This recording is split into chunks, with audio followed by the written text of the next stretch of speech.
mucho gusto saludarlos. Me alegra que en un puente no estemos tan escasos y estemos aquí todos prestos para escuchar la palabra de Dios una vez más. Tengo el compromiso de compartir con ustedes durante los próximos domingos que yo tenga el privilegio de predicar desde este púlpito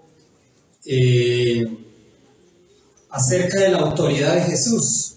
Les comenté en esa ocasión que estoy hablando acerca de la autoridad de Jesús porque estamos haciendo un estudio con algunas familias acerca del Evangelio de Marcos, el cual nos ha impactado bastante y bueno, quiero compartirlo con toda la congregación, lo que Dios nos ha hablado.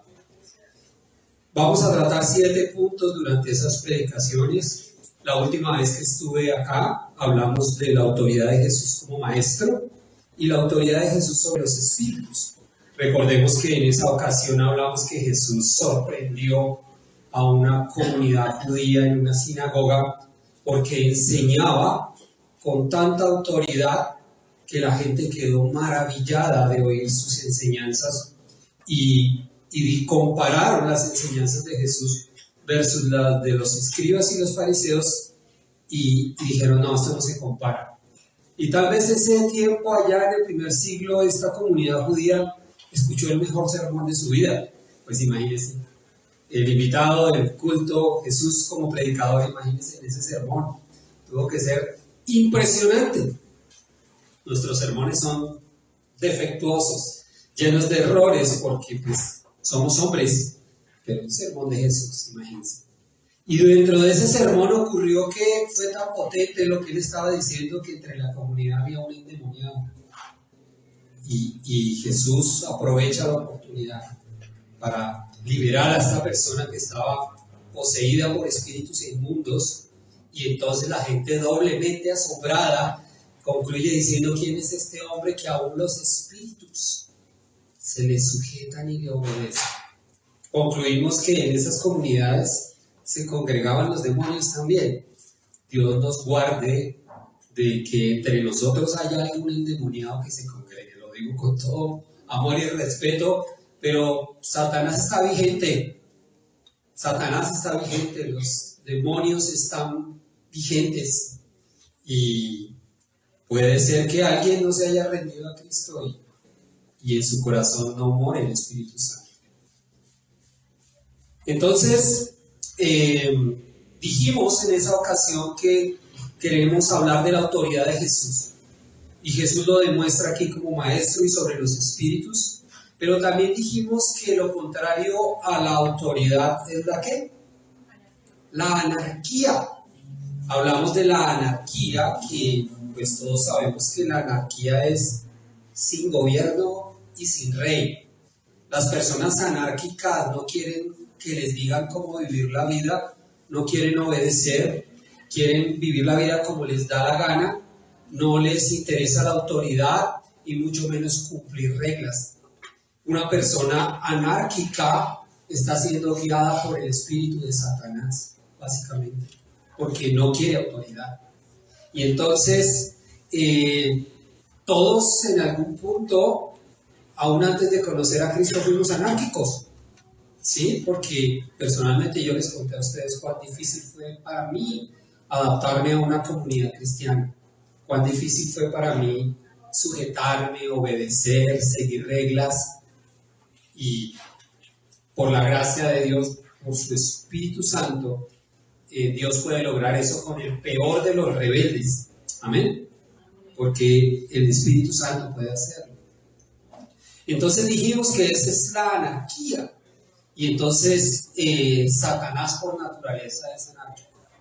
Entonces lo que dijimos ahí en esa ocasión es tengamos cuidado de ser rebeldes, de ser anárquicos, de no someternos sobre todo a la autoridad de Dios, a la autoridad de los padres. Les dije, ojo con ser desobedientes con los padres, porque eso es ser anárquico. Ojo con ser desobedientes con el gobierno y con las autoridades, porque eso es ser anárquicos. Así que tenemos un reto nosotros como creyentes, si somos creyentes, de mostrar sumisión y respeto por la autoridad. Amén. es una señal de que ciertamente el Espíritu mora en mí. Pero si en mí hay un patrón de rebeldía, garantizado que tal vez es posible que el Espíritu de Dios no esté gobernando. Entonces hoy vamos a ver un tercer punto, una tercera característica de la autoridad de Jesús. Y vamos a hablar de la autoridad de Jesús sobre la naturaleza. Interesante. En Marcos 4. Vamos a Marcos 4. Pero antes quiero hablarles un poquito acerca del viento. En estos días, hace 3 días, me escribió Eliana y me dijo: papi, ora por nosotros porque anunciaron que hay un tornado acá en la ciudad y nos mandaron a refugiarnos en unos sitios especiales que ellos tienen. Y lo hacen porque pues ustedes saben que un tornado pues es un viento muy fuerte que puede tumbar una casa allá, que las casas no son como las de acá, entonces las puede tumbar o puede causar estragos. Entonces por supuesto que estuvimos orando, y pues el viento es algo que Dios creó que es muy poderoso, pero a la vez es muy refrescante, ¿no? ¿Cuántas veces hemos disfrutado de un viento frío en medio de estar acalorados? Pero el viento también puede hacer estragos. Y es algo que Dios creó y que incluso es tan poderoso que los países desarrollados utilizan la energía eólica. Es decir, colocan unas astas grandes, un poste inmenso, gigantesco, con unas hélices y usan el poder del viento para generar energía. Es tan poderoso que puede generar energía y además es muy ecológico, por cierto. Entonces, es un fenómeno meteorológico interesante el viento. Y puede venir de diferentes formas. Ustedes han visto los estragos que han ocurrido en otros países. Entonces, vamos a leer Marcos 4, del 35 al 41, y ya les voy a decir el título de este sermón, siendo las 10:15. Al atardecer, Jesús dijo a sus discípulos: crucemos al otro lado del lago. Así que dejaron a las multitudes y salieron con Jesús en la barca, aunque otras barcas lo siguieron. Pronto se desató una tormenta feroz y las olas violentas entraban en la barca, la cual empezó a llenarse de agua. Jesús estaba dormido en la parte posterior de la barca, con la cabeza recostada en una almohada. Los discípulos lo despertaron: «Maestro, ¿no te importa que nos ahoguemos?», gritaron. Cuando Jesús se despertó, reprendió al viento y dijo a las olas: «Silencio, cálmense». De repente el viento se detuvo y hubo una gran calma. Luego él les preguntó: «¿Por qué tienen miedo? ¿Todavía no tienen fe?». Los discípulos estaban completamente aterrados. «¿Quién es este hombre?», se preguntaron unos a otros. «Hasta el viento y las olas le obedecen». Tremenda autoridad de Jesús, tremendo momento, tremenda experiencia, tremendo episodio que viven estos discípulos al lado de su maestro. El título de la charla es Probando mi barca. Y vamos a ver 3 actitudes de Jesús en esta experiencia dentro de la barca. 3 actitudes. Vamos a hablar de Jesús en la barca, de Jesús dormido en la barca y de Jesús despierto en la barca. Y cuando hablamos en el punto 1 de Jesús en la barca, estamos hablando de la presencia de Dios. Entonces, lo primero que quiero que pensemos es que la barca es como la vida. Digamos que comparemos la barca con la vida. Quiero hacer esa comparación. La barca con la vida. La diferencia de todas esas barcas que había ahí es que en una de esas barcas, ¿quién estaba? Jesús. Hizo toda la diferencia. Quiero decirles que Jesús, previo a esto, había tenido una jornada evangelística impresionante. Si ustedes pueden leer el capítulo 3 y 2, van a ver que Jesús cuenta varias parábolas y que se la pasó predicando todo el día, por lo menos todo ese día se la pasó predicando. Las multitudes lo rodeaban y había tanta gente que alguien le tuvo que prestar una barca para que la usara como púlpito, para que la gente no lo apretara. Ustedes pueden ver eso en Marcos 4:1. Dice, una vez más Jesús comenzó a enseñar a la orilla del lago. Pronto se reunió una gran multitud alrededor de él, así que entró en una barca. Luego se sentó en la barca mientras que toda la gente permanecía en la orilla. Tuvo que usar una barca como púlpito. Entonces fue una jornada extenuante de enseñanzas, de predicar del reino de Dios y de manejar multitudes. Algunos dirán, no, pues eso no es tan difícil. Es muy complejo tratar de tener la atención de 50 personas. Ahora trate de tener la atención de 10.000, entre 5.000 y 10.000 personas rodeaban a Jesús. Piensen en el trueno de voz que tenía Jesús, en la forma en que él hablaba de tal manera que capturaba la atención de la multitud, pero también en su parte humana Jesús se desgastó físicamente, se desgastó porque se durmió en la barca. Así que quería decirles el contexto de luego de estar con la multitud. Entonces Jesús decide tener un tiempo exclusivo con sus discípulos. Él dice ahí en el verso 35, al atardecer Jesús dijo a sus discípulos, crucemos al otro lado del lago.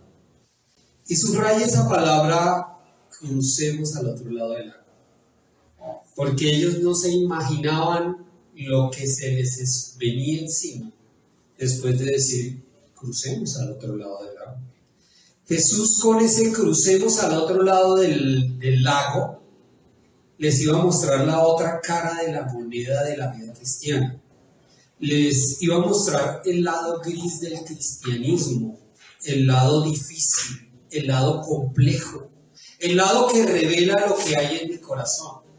Ellos, me imagino que estaban pues cansados pero felices, dichosos de estar escuchando tremendas enseñanzas de Jesús. Estaban en una zona de confort, estaban pasándola sabroso, como dicen por ahí, pasándola sabroso. Y entonces, pues si Jesús le dijo, montémonos en la barca y pasemos al otro lado, pues ellos dijeron, pues sigamos paseando, rico, chévere, sabroso.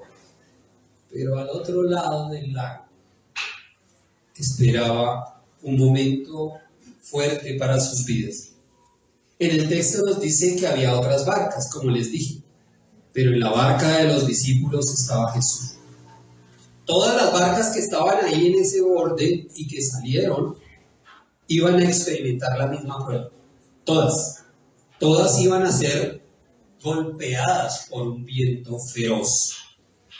Pero una barca, en una de esas barcas, estaba Jesús. Y entonces allí en medio de la zona de confort sucedió lo inesperado. Y es que una tormenta azotó la barca y hubo una amenaza de naufragio. Por un momento se sintieron morir y el pánico y el terror se apoderó de los discípulos. Entonces, vuelvo y les digo que la barca es como una vida. Una vida, tu vida y la mía, navega por esta vida y a veces en nuestras vidas hay días soleados, ¿cierto? Hay días alegres, hay días dichosos, hay días de paz, pero a veces hay atardeceres grises, a veces cae la lluvia fuerte, a veces el día es oscuro. Y tenemos momentos en que caminamos en esta vida y sentimos como si Jesús no estuviera. Sentimos como que está que se me hunde la barca y yo no sé qué hacer. Todos los seres humanos estamos expuestos a dificultades en esta vida. Todos sin excepción. Todos, hasta los más ricos experimentan pruebas.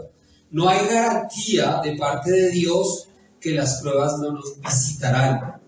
Todo lo contrario, hay una promesa que no nos gusta y que Jesús la dijo: en el mundo tendréis aflicción, pero confiad, yo he vencido al mundo. Esas son las promesas que no nos gusta subrayar en la vida, en la Biblia, que nos prometan ser afligidos. ¿Cuántos pueden decir amén a eso? Amén. Porque ¿quién quiere ser afligido? Seríamos como masoquistas. Pero es parte de la vida, y no solamente del cristiano. Todos los seres humanos van a estar sometidos a una aflicción, porque vivimos en un mundo caído. Vivimos en un mundo donde Satanás es el príncipe y donde el pecado es aplaudido. Por tanto, tarde que temprano, al más bueno de este planeta le va a pasar algo. Algo le va a pasar. Algo se le va a atravesar en la vida que le va a dañar su día, que le va a dañar sus meses. Así que ni los mejores barcos se salvan. ¿Recuerdan al Titanic? En su momento era la tecnología de punta navegando en los mares. Y fueron tan arrogantes de decir: este barco ni Dios lo hunde. Y el mejor barco del planeta Tierra se estrelló contra un iceberg y murieron muchos. Así que es inevitable que un día las cosas no se pongan bonitas. Tarde que temprano pasará. Así que la diferencia de las pruebas la hace ¿quién? Dígame. Jesús. Si tu vida es como una barca, tu barca un día va a tratar de naufragar. Pero si Jesús está allí, la cosa va a ser diferente. O sea, vamos a sufrir, vamos a llenarnos de pánico, vamos a sentir un miedo terrible, pero Jesús está allí. Y esa es la diferencia en la que tenemos que pensar. Jesús hace la diferencia. En tu barca, o sea, en tu vida está Jesús. Amén. Gloria a Dios. Porque sin Jesús, de todas formas, te visitarán las pruebas. Te lo digo. Si alguien aquí no tiene a Jesús como su Señor y Salvador, le garantizo por lo que dice la Biblia que un día los vientos soplarán con fuerza sobre tu vida. Y si no tienes de dónde agarrarte, que es Cristo Jesús, pobre de ti. ¿Es claro para ti que las pruebas son inevitables? ¿Es claro para ti? Tenemos que recibir, esas son de las cosas que tenemos que aceptar. Vendrán porque vendrán. Este mensaje que les estoy dando es bastante impopular, porque a quién le gusta que le estén diciendo: oiga, es que va a sufrir. Esto es impopular. Más chévere decir: oiga, va a ser rico. Venga a una serie de conferencias y le enseño cómo prosperar. Y verá que se llena hasta allá. Hasta allá, y la gente escucha de acá y escucha de acá. Y se nos llena este sitio porque la gente quiere saber cómo ser rico. Porque este es un mensaje popular. Es un mensaje que nuestra carne quiere oír, donde solo pensamos en el bienestar. Pero el mensaje de Jesús fue incómodo. El mensaje de Jesús nos pone a polo a tierra. Y yo celebro que ustedes estén aquí hoy, que estén escuchando este mensaje y que todos lo podamos abrazar, aunque no nos guste del todo. El pensar que un día, si es que ya no te ha visitado o si es que no te está visitando en este instante, una aflicción fuerte en tu vida, un momento complejo. Entonces, el verdadero evangelio incluye pruebas. Y las pruebas, pensando en las pruebas como tal, cuando a uno le hacen una prueba en el colegio, ¿es para qué? Para evaluar el conocimiento, para evaluar qué tanto sabes de tu asignatura. Así que Dios, que es el maestro por excelencia, si tú eres su hijo y Él te está entrenando, un día va a probarte para saber qué clase de creyente eres, qué tanto has aprendido, qué tanto le amas, qué tan fiel eres. Y las pruebas vendrán, no importa si estás recién convertido, si llevas 3 o 5 años o si llevas 20 años en el Evangelio. Todo el tiempo el Señor estará evaluando tu vida y la mía. Yo te digo que si en este momento tal vez estás siendo probado por Dios, dale gracias a Dios por eso. Es difícil, ¿no? Señor, gracias. Yo escuché a mi hermano Álvaro decir, gracias por este cáncer. La verdad no sé cómo podía decir eso. Yo creo que Angelita, que está batallando con eso, lo ha dicho. Porque la gente que conoce a Dios y que ya conoce su destino, es capaz de decir gracias a Dios cuando la vida se pone difícil. Entonces, el primer punto que hablamos es Jesús en la barca. ¿Sí? Jesús en la barca. Jesús está en la barca. Jesús está presente, pero Jesús no es indiferente. Piensa eso. Jesús está presente y nunca fue indiferente en la barca. El versículo 38 de Marcos 4 dice, entonces vamos al segundo punto. Jesús dormido, y aquí nos habla de su silencio. El silencio de Dios. Jesús estaba dormido en la parte posterior de la barca, con la cabeza recostada en una almohada. Los discípulos lo despertaron, maestro, ¿no te importa que nos ahoguemos? Gritaron. Entonces, alguno dirá, pero ¿cómo? Eso es una contradicción, porque en el Antiguo Testamento hablan de Dios como el no se dormirá el que te guarda. No se dormirá. Entonces, esto es una contradicción porque el que me guarda se durmió. Pero el Evangelio de Marcos nos muestra la humanidad de Jesús. Nos muestra que Jesús se cansó, nos muestra que Jesús durmió, que Jesús comió, que Jesús lloró, que Jesús se enojó. ¿De qué se cansó? Por eso nunca le vamos a poder decir al Señor Jesús, tú no sabes lo que es estar cansado, Señor. Y te va a decir, Señor, tú no sabes lo que es trabajar duro. Y Él te va a decir seguro. Así que nos está mostrando su humanidad, pero la diferencia con Jesús es que si yo me duermo, tú te duermes, o algunos cuando se duermen realmente parece que se murieran. O sea, se desconectan del planeta y se duermen. Pero el que se duerme no es indiferente. Él estaba cansado, pero atento. Entonces, en medio de las tormentas, cuando se nos encrespan las olas en la vida, pues es normal pedir auxilio. Y este caso no fue la excepción. Y quiero decirles que solamente veo en la Biblia 2 personas que duermen durante la tormenta: Jesús y Jonás. Jonás durmió por desobediente, porque no le dio la gana ir a donde Dios lo mandó, así que se montó en un barco y en el sótano del barco le dio por dormir. Pero al despertarse vino el problema grande para él. Pero Jesús dormía porque estaba descansando.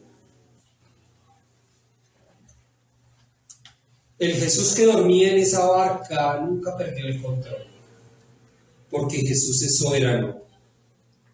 Y siendo justos, si tú y yo estuviéramos en esa barca, ¿qué hubiéramos hecho? Algunos hasta nos desmayamos del pánico, del susto, del terror, porque también nos da miedo, porque también nos hubiéramos aterrorizado de ver cómo estábamos a punto de ahogar. Así que Jesús no le preocupaba que las olas estuvieran muy encrespadas, que el barco estaba que se partía, porque lo tenía bajo control. Nosotros no podemos estar en esa dimensión en la que Él está, por eso gritamos y pedimos auxilio. Por eso cuando le dijeron a Jesús, Jesús, tu amigo Lázaro está enfermo. Y Jesús dijo, lo siento por Lázaro, ven y sánalo. Y llegó 4 días después. Y entonces cuando llega, le dicen en otras palabras, ¿ya para qué vino? Si ya se murió, llegaste tarde. Y Jesús dijo, llegué tarde para ustedes, porque ustedes viven en esta dimensión. Pero tu amigo Lázaro resucitó. Y ya olía feo y Jesús lo resucitó.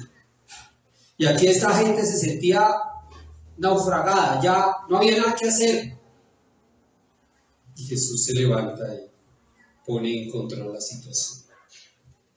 Así que Jesús duerme, pero no está ajeno a tu situación, parte de la prueba. Y es el silencio desesperante de Dios. Y no es porque Él se quede callado para desesperarte. Yo no sé si tú llevas años orando por algo. Yo llevo años orando por algo, sin recibir respuesta. Y a veces, entre ese tiempo de orar por eso y ver que no pasa nada, pues uno dice, pues ¿será que Dios sí me escucha? ¿Será que sí le importa lo que le estoy diciendo? ¿Será que no se ha dado cuenta de lo que está pasando? Porque eso es lo que pasa con estos personajes, ¿no? El silencio de Jesús, el dormir, los desespera. Y Dios nunca llega tarde, pero tampoco tiene afán. Porque es en el tiempo de Dios, queridos. Amén. Es en el tiempo de Dios, es cuando Él diga. Es cuando Él diga. No es cuando yo esté desesperado que Él tiene que orar, porque Él no es mi siervo, Él es mi siervo y yo soy su siervo. Amén. Por eso Jesús, cuando estuvo en el huerto de Getsemaní, dijo, no se haga como yo, sino como tú. Entonces, en medio de esta situación tan compleja, a veces decimos cosas sin pensar, ¿no? Ellos lo llaman maestro. ¿No te importa que nos ahoguemos? Te quedas ahí nomás durmiendo, nos estamos muriendo y no te importa. A veces podríamos llegar a ser impertinentes con Dios porque Él no hace lo que yo le estoy pidiendo. Vuelvo al principio de que todos seremos probados. Voy a leerles rápidamente algo que está en Mateo 7, solo tome nota. Dice Jesús, todo el que escucha mi enseñanza y la sigue es sabio, como la persona que construye su casa sobre una roca sólida. Aunque llueva a cántaros y suban las aguas de la inundación y los vientos golpeen contra esa casa, no se vendrá abajo porque está construida sobre un lecho de roca. Sin embargo, el que oye mi enseñanza y no la obedece es un necio, como la persona que construye sobre la arena. Cuando vengan las lluvias y lleguen las inundaciones y los vientos golpeen contra esa casa, se derrumbará con gran estruendo. Cuando Jesús terminó de decir esas cosas, las multitudes quedaron asombradas. Así que al necio y al sabio lo golpean las tormentas. Espero, querido, que me escuchas en esta mañana, que tu casa esté sobre la roca, que Cristo esté en tu barca. Espero que así sea, porque no podrás evitar que los vientos golpeen tu vida. ¿Cómo reaccionas ante las pruebas? ¿Cuál es tu reacción cuando el mundo se te pone al revés? Le dices a Jesús, ¿no te da cuidado lo que me está pasando? ¿Acaso es que no me escuchas? ¿Por qué me haces esto si he sido tan bueno contigo? No me merezco esto. Oh Señor, gracias, no entiendo lo que está pasando. Estoy sufriendo, no me esperaba esto, pero ayúdame a tener sabiduría para manejar este momento difícil.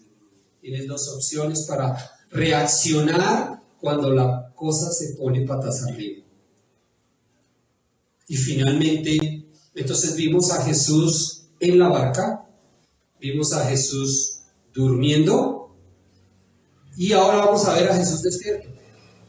Ya despierto. Entonces el verso 39 dice: cuando Jesús se despertó, reprendió al viento y dijo a las olas: ¡silencio!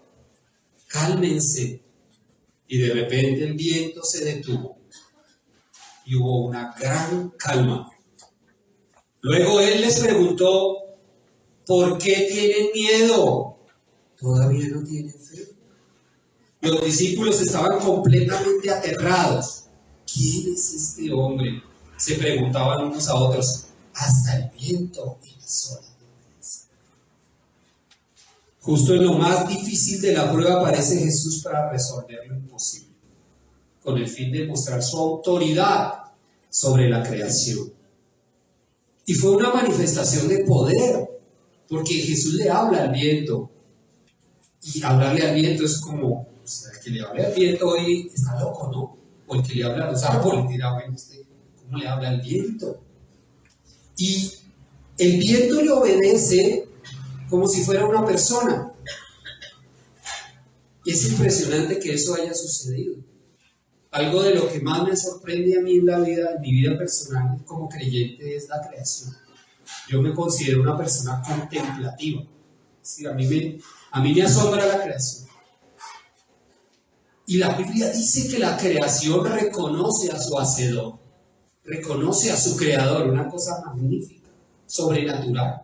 Y aquí la vemos como Jesús le habla al viento: cálmate, cállate. Y en la Reina Valera le dice: enmudece. Cállate. Los salmos están llenos de frases de cómo Dios controla la creación. Voy a leer varios, si quieren tomen nota. Salmo 33, 7 dice: asignó los límites al mar y encerró los océanos en enormes depósitos. Uno dice: ¿cómo es que Dios? Bueno, hay veces ocurren tsunamis que cubren una ciudad, pero eso es por otras razones. Pero uno dice: Dios le puso límites al mar para que no pasen de cierto punto. Es impresionante. En Proverbios 8:29 dice: estaba ahí cuando puso límites a los mares para que no se extendieran más allá de sus márgenes, y también demarcó los cimientos de la tierra. En el Salmo 65:7 dice: calmaste los océanos enfurecidos con sus impetuosas olas y silenciaste los gritos de las naciones. El Salmo 89:9 dice: gobiernas los océanos, dominas las olas embravecidas por la tormenta. El Salmo 107:29 dice: calmó la tormenta hasta convertirla en un susurro y aquietó las olas. El Salmo 148:8 dice: el fuego y el granizo, la nieve y las nubes, el viento y el clima que le obedecen.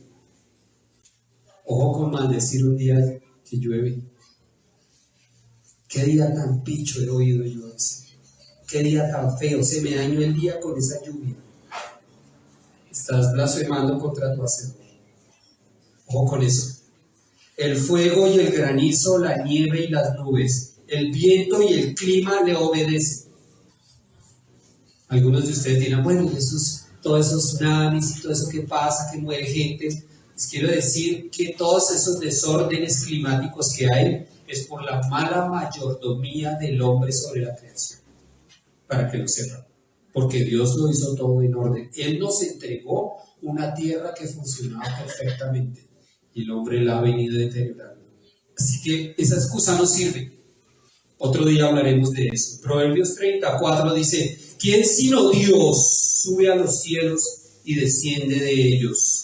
¿Quién retiene el viento en sus puños? ¿Quién envuelve los océanos en su manto? ¿Quién ha creado el mundo entero? ¿Cuál es su nombre y el nombre de su Hijo? Dime si lo sabes. ¿Quién es Él? Dímelo. Cristo Jesús es el que tiene el mundo en su puño y tiene todo el control de la creación. Amén. Podría seguir leyendo, tengo más versículos. versículos impresionantes acerca de la autoridad que tiene Jesús sobre la creación. Y Jesús le hace dos preguntas difíciles de contestar a estos discípulos. ¿Por qué tienen miedo? Todavía no tienen fe. Difíciles de contestar. Y el miedo y la fe son opuestas, ¿cierto? El miedo y la fe son opuestas. Pero el miedo y la fe definen qué tipo de creyente es. Ahora, tenemos que ser justos con estos discípulos que iban montados en ese barco. Pilas. Eran discípulos recién convertidos. No eran expertos, no eran unos discípulos ya, que estaban aprendiendo, eran aprendices. Hasta ahora estaban aprendiendo las vocales del Evangelio. Y aquí Jesús les mete en una prueba suprema. Así que estaba entrenándolos para saber qué había en su corazón. Entonces recuerden que una barca representa la vida.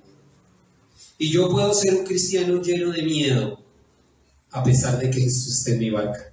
¿Sí o no? ¿Has sentido miedo como cristiano? Yo he sentido pánico. Y qué vergüenza. Pero Jesús les pregunta, ¿por qué están llenos de miedo? Porque el miedo es un mecanismo de protección. A veces no hacemos las cosas por miedo, ¿cierto? Por miedo, por puro miedo, porque vemos lo que hay más allá y entonces nos protegemos. Así que generalmente el miedo, ¿qué hace? El miedo paraliza. El miedo te impide avanzar. Y entonces la pregunta es, ¿por qué un cristiano puede vivir con miedo? O sea, yo creo que es normal que de vez en cuando experimentemos miedo, eso es normal. Porque entonces no seríamos humanos. Pero no es anormal ver a un cristiano miedoso todo el tiempo. Eso sí se lo digo. Todo le da miedo, todo lo paniquea, todo no hace nada porque qué miedo.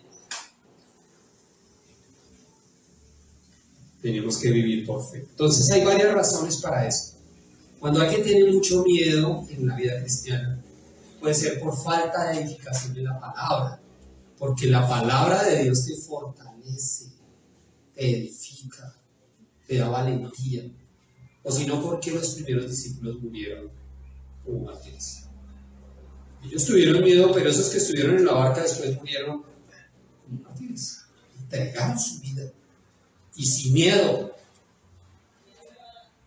El miedo también es porque de pronto llevamos poco tiempo en los caminos del Señor, por desconocimiento de las promesas de Dios, porque no hemos aprendido a vivir por fe. Y les quiero decir esto, mi hija antes de irme me dejó una lección muy chévere, porque hay veces que hay que tomar decisiones por fe. Y Eliana me dijo, papi, es que Dios no nos muestra el cuadro completo. Él te dice del punto A al punto B, no te dice qué va a pasar entre el punto A y el punto B. Por eso cuando Jesús le dijo, crucemos al otro lado del lago, no les mostró todo. Así que a veces no sabemos vivir por fe porque queremos tener todo fríamente calculado. Y eso no funciona. Nunca lo vas a lograr. Dios tiene una agenda y tú no se la puedes alterar. Tú le puedes poner unos planes a Él sobre la mesa, pero Él decidirá si los aprueba o no. Se hará la voluntad de Dios, que es buena, agradable y perfecta. Amén. Luego el Señor dice, ¿todavía no tienen fe? Como diciendo, bueno, ustedes me vienen siguiendo, ustedes son mis discípulos, ustedes ya han visto los milagros que yo he hecho, ustedes ven cómo las multitudes me siguen, cómo se asombran conmigo, y entonces usted todavía no, ¿okay? O sea, usted todavía no tiene fe. Y yo pienso que él podría hacer esta pregunta en este momento. ¿Todavía no tienes fe? ¿Todavía no tienes fe? La Biblia dice que los creyentes vivimos por fe y no por vista. Acuérdese de eso. En la vida vamos a tener que tomar decisiones por fe. Tú no vas a poder ver el final, sino que vas a a meter los pies como hicieron los israelitas en el Jordán. Cuando iba a abrirse el Jordán, Dios les dijo, les abro el Jordán, pero los sacerdotes tienen que meter los pies en el agua para que el agua se abra. Pero ellos hubieran podido decirle a Dios, no, pues ábrelo y nosotros entramos. Los sacerdotes entran y se mojan los pies y se abren. Así que no se puede negociar eso con Dios. Hay muchas cosas, muchas decisiones que las vamos a tener que tomar por fe. Hay dos clases de fe en la Biblia. La fe para salvación, o sea, la fe que tengo o que me da Dios en el momento en que me presentan el Evangelio. El Espíritu Santo me convence de mi pecado, yo creo a ese mensaje, tengo convicción de pecado y entonces ocurre el milagro. Soy perdonado, soy bautizado por el Espíritu Santo, nazco de nuevo, tengo vida eterna y me convierto en un hijo de Dios. Esa es la fe para salvación. Pero una vez que eres salvo, hay que vivir por fe. Hay que andar por fe, hay que ejercitar la fe como un músculo. Hacer muchas cosas que no veo los resultados hoy, pero que lo hago con esperanza, pensando que mañana recogeré eso. Y se lo digo a los padres que están acá, los padres que sacan tiempo para leer la Biblia con sus hijos y que no ven resultados. Y no ven los resultados porque sus hijos están endurecidos, porque están indiferentes, porque eligieron otros caminos, pero sin embargo ellos se sientan a la mesa y escuchan. Y usted lo hace por fe. ¿Y por qué por fe? Porque usted cree que esa palabra tiene poder para transformar el corazón de su hijo y un día ese chico vuelva sus ojos a Dios. ¿Amén? Amén. Pero si usted ve que el chino no responde y en la primera dice, esto no sirve, usted no vive por fe. Usted tiene que insistir. Porque la semilla es, la palabra de Dios es una semilla y se toma su tiempo en brotar. ¿Amén? Amén. Así que vivimos por fe. Tengo que terminar y confesarles que tengo algo en lo que me da miedo a mí. Yo no sé cuáles son sus miedos. Yo tengo un miedo y me da pena confesarlo, pero lo voy a decir. Me da miedo montar en avión. Y he tenido el privilegio de montar varias veces en avión. Y todas las veces es una tribulación. Lo hemos intentado todo. De todo. Y me da pena con Dios tener ese sentimiento cuando me subo a los aparatos. Porque al subirme es probada mi fe. No sé qué pasa en mi interior cuando me suben esos aparatos. Lo único bueno es que en ese lugar hago mis mejores oraciones. Y hago las mejores promesas. Porque tengo miedo de que ese aparato falle. Cuando empiezan las turbulencias, mi familia tiene que cogerme la mano. Porque yo me lleno de miedo. Y entonces, ese es mi miedo. Pues seguramente tengo otros, pero eso es una cosa que yo digo que no lo puedo manejar. Entonces, hoy hemos meditado en la autoridad de Jesús en la naturaleza. Reconocemos que Él es el Señor de la creación. ¿Amén? Él tiene autoridad como maestro, Él tiene autoridad sobre los demonios, Él tiene autoridad sobre la naturaleza. Él tiene autoridad sobre las pruebas y dificultades que estés pasando en tu vida. Y yo no sé qué tipo de discípulo eres tú, no sé cuánto llevas en el Evangelio, no sé cuánto llevas congregándote, no sé si eres un cristiano miedoso como yo, o si eres un hombre o una mujer llena de fe. Pero te quiero decir que las tormentas en la vida son inevitables, pero toda la diferencia la va a hacer Jesús. Hace 2 años, durante la pandemia, las tormentas tocaron la vida de varias familias de esta iglesia. ¿Lo recuerdan? Vinieron vientos fuertes, pero esas casas no cayeron porque estaban fundadas sobre la roca que es Cristo. La familia Cano fue tocada con un cáncer. La familia Peña lo visitó la tormenta. Mi hermano partió a la presencia del Señor. Pero la casa no cayó. La familia Páez en este momento está siendo visitada por un viento, por una tempestad fuerte. Pero Jesús está en la barca de ellos. Y tal vez Dios diga, calla, enmudece. Así que, queridos, que la prueba es un examen de mi fe. ¿Cómo te irá en la siguiente? ¿Cómo te está yendo si estás siendo probado? ¿Cómo nos preparamos para la prueba? Fortaleciendo mi fe, teniendo buena comunión con Dios, preparándome para aquel día, porque el Señor Jesús está en mi barca. Los invito a que se pongan en pie, vamos a orar. Querido Padre Celestial, gracias por revelarnos tu verdad hoy.